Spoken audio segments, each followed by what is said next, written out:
Five Nights at Freddy's. It's a movie a lot of people seem to enjoy. The fan base really enjoys it. Yeah. My knowledge of FNAF is not that good compared to my other hyperfixations that I'm very into. So for this one, I watched it with Patrick and Emily. Emily, who is really big into FNAF, so thanks, Em. And I've been mildly interested in checking this out, and after watching it, it's alright. Like, I do want to talk about the great stuff. First off, what's easily the best thing about this movie is Matthew Lillard as William Afton. Like, I'm not saying like it's an Oscar-worthy performance, but like, he's doing such a great job, and he's just having a lot of fun. Like, especially the moments where he's like talking to Mike about the job, and when he's in the bunny suit and that voice filter.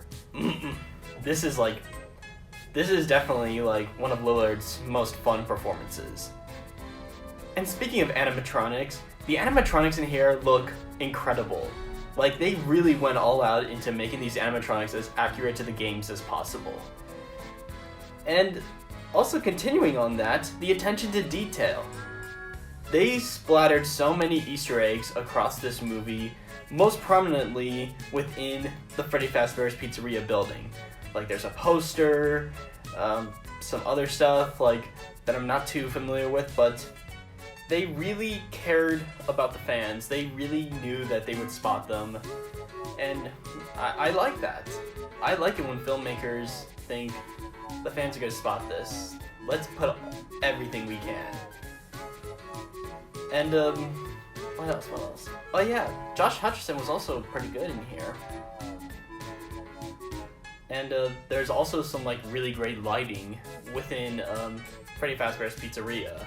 Like, especially when the colors start going off. That's where I think the lighting is at its best. And, the MatPat, cameo was also just really fun.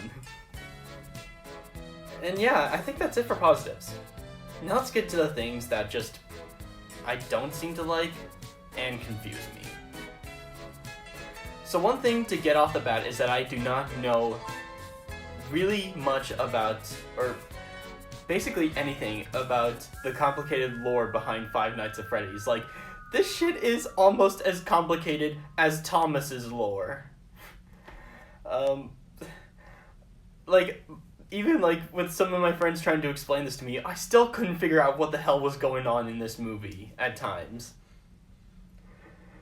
Like, eventually I do want to learn about the history of FNAF. Also, like, while I do admire how most of the budget went into making those animatronics, unfortunately that leaves for some other things to feel kind of flat and cheap. Like, so much of the daytime stuff filmed in daytime just feels flatly lit, and it just at times looks like a local film. Yeah. And what else is there? Oh yeah, I didn't seem to enjoy how kind of, like, yes, I know they had to have this be PG-13 because apparently this is a kid's movie, but I'm not a fan of how, like, we don't get to see, I wish we could have seen a bit of graphicness in the kills.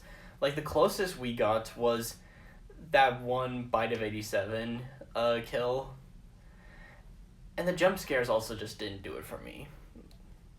Yeah. But other than that, FNAF, it was alright.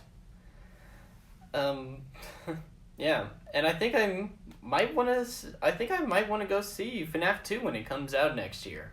So, yeah.